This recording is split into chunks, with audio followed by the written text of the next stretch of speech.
Station, this is Houston. Are you ready for the event? And station's ready for the event. Lollipop Theater Network, this is Mission Control Houston. Please call station for a voice check.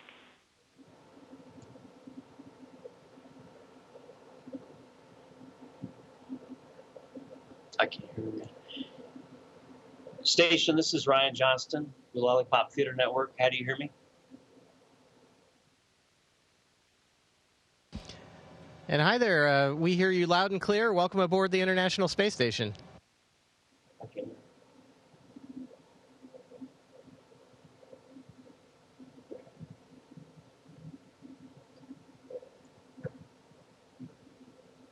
Can you hear me?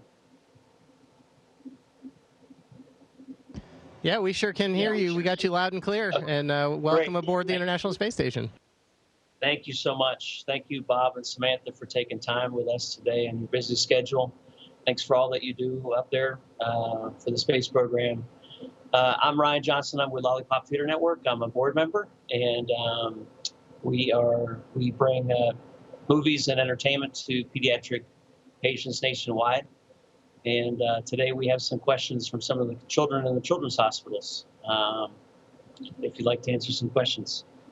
First question comes from Alana from UCLA, Santa Monica. And she would like to know how space was made. Wow, that is a great question and a very deep question, and I'll say that's one of the reasons we're here. Is I think scientists and all of us aren't really sure how the universe and how space was made, and that's one of the things that we get to research here on the International Space Station. Is we're a great observatory for lots of different instruments that look out at space and also down at the Earth to answer lots of questions just like that. So bottom line is, I would say we don't know yet, but we're all working to try and find those kinds of answers. Great. Lana has another question. How can we communicate from Earth to space?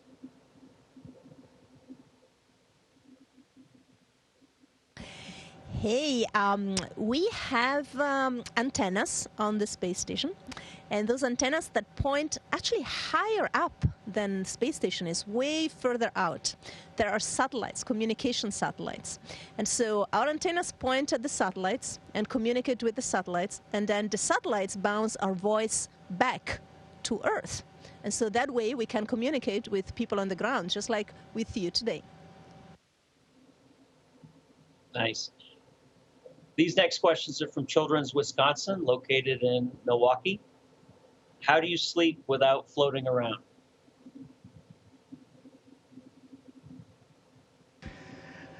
So we each have our own crew quarters. It's like a small little closet almost that is our personal space. It has little doors on it, and everybody does it a little bit different. Some of us use bungee cords and strap a sleeping bag to the wall, and then when you zip yourself up in the sleeping bag, it keeps you in one spot. But some of us also like to just float around inside that, and so their sleeping bag just free floats, and you get in there and you just kind of relax, and your arms do something like this, and you float around, but it's not a real big space, so you don't have to worry about getting lost when you wake up or anything like that. Samantha's demonstrating. Okay, what do you do in space for fun when you're not working?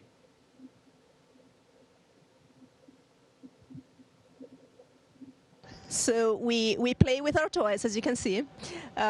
We also, many of us like to take pictures. We have a fantastic place on space stations called the Cupola, where we can look out the window, and we like to take pictures and videos so we can share that with folks like you on the ground.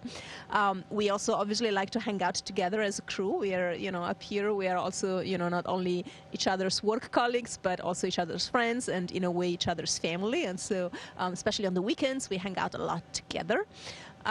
We like to watch movies, and of course in our free time we also take the time to make phone calls to our loved ones, to our families and friends down on Earth.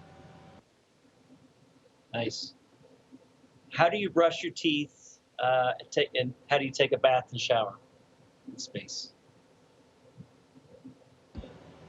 Oh boy, do I wish we could take a shower in space. That is one of the things we miss. Showers and baths are very much reliant on gravity, and unfortunately, we don't have that ability up here. But what we do, we use wet, damp washcloths and things like that, almost like a sponge bath, and that's how we keep ourselves clean during the day. Brushing teeth is very similar, but again, if you spit your toothpaste out into a sink, that requires gravity, and so that is something that we have to manage a little bit differently up here, whether it's into a cloth or something like that. But the actual brushing of your teeth is pretty much the same up here.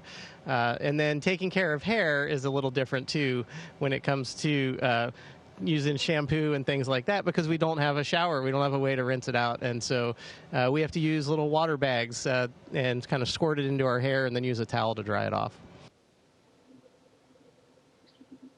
What is your favorite planet, if each of you could describe that?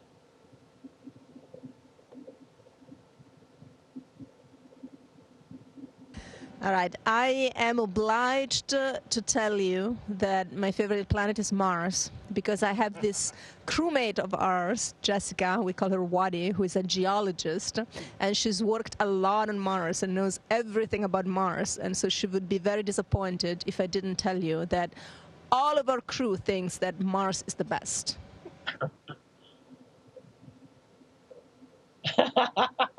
Okay, Bob, are you going to say the same thing?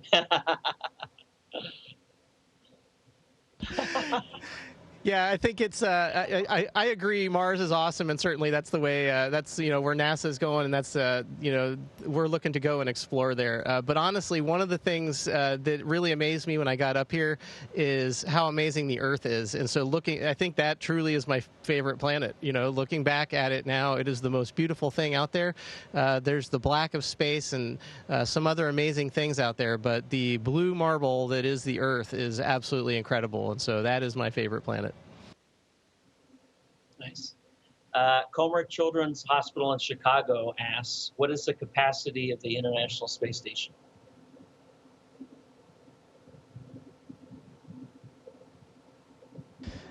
Yeah, that's a good question, and there's a lot of different ways to measure that. An analogy that I've heard quite a bit is that it's about the size of kind of a standard American 3-bedroom house, and so that's about the volume that we have here, that we live and work in during the entire duration that we're here. We typically have 7 crew members up here. I think there have been as many. What's the high number? 13. Yeah, maybe 13 when the space shuttle was up here.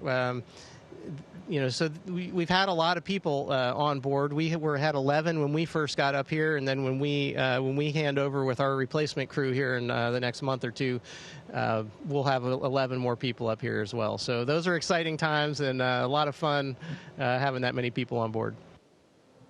Nice. Mount Sinai Kravis Children's Hospital in New York asks, is it ever scary to be in space, and how are you not scared?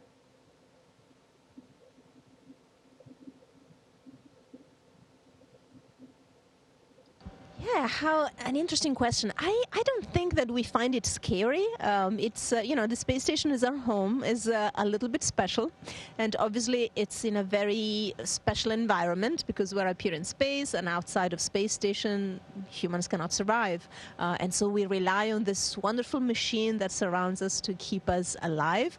But we know that we have a lot of guardian angels, all our flight controllers on the ground. They get a lot of information from space station all the time. Like space station talks to them, kind of via the satellites that we were talking about earlier. All the satellites, not only they bounce back our voice, but they also bounce back all the information about space station. And so they make sure that, space station is healthy, so that, space station can keep us healthy. And so, we're not really scared about being in space. We actually enjoy it.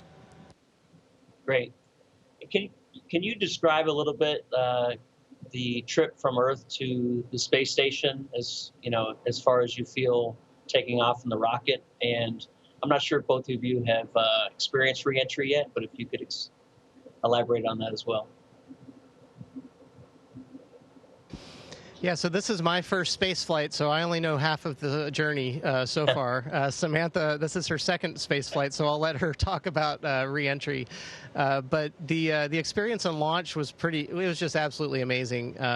Our crew flew up on a SpaceX Falcon 9 rocket aboard a capsule named Freedom, and it was amazing. When the engines lit, the rocket started vibrating. You could tell we were moving right away, and we just started getting faster and faster, and about 2.5 minutes in, the first stage shuts off, and it's instantaneous, and so we go weightless for about 5 or 6 seconds while the stage separates, and then the second stage lights off, and we start getting pushed back in our seat, and that was the crazy part. That last 2 minutes of the ride was just phenomenal because we were accelerating so fast, and right around the time where it almost feels like you're out of control and you're just accelerating at an incredible rate, it shuts off again and you're in orbit, and it was absolutely amazing. And then that was our chance to unstrap and go look out the window and see the beautiful planet below us. So it was absolutely an amazing experience.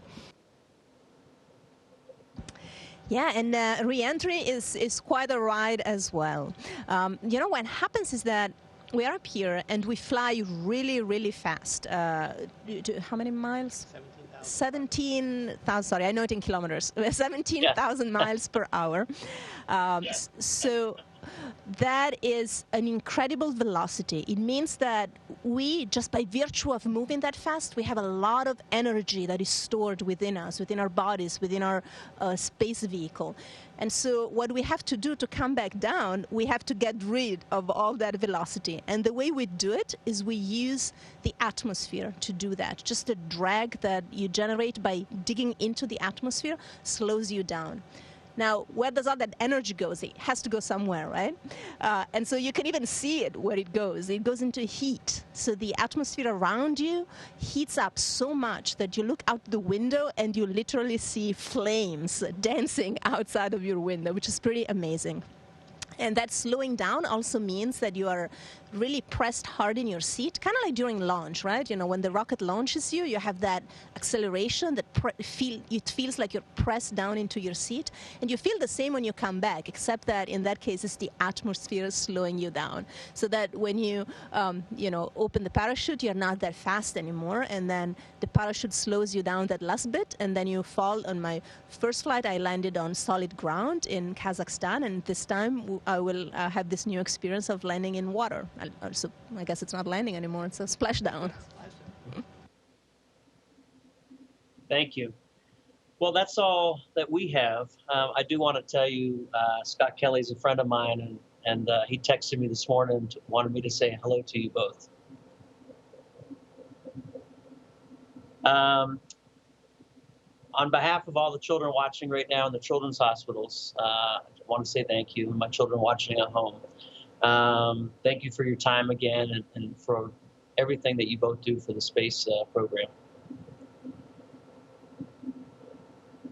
Well, thank you so much. It's an honor to get to speak with you. We really enjoyed our time with you today. And to all the kids out there, our thoughts and prayers are with you, and we just thank you for the inspiration that you are and the courage that you all show as well. And we really appreciate the chance to get to spend some time with all of you today. Thank you, Bob. Thank you, Samantha. Station, this is Houston ACR. That concludes the event. Thank you. Thank you to all participants from Lollipop Theater Network. Station, we are now resuming operational audio communications.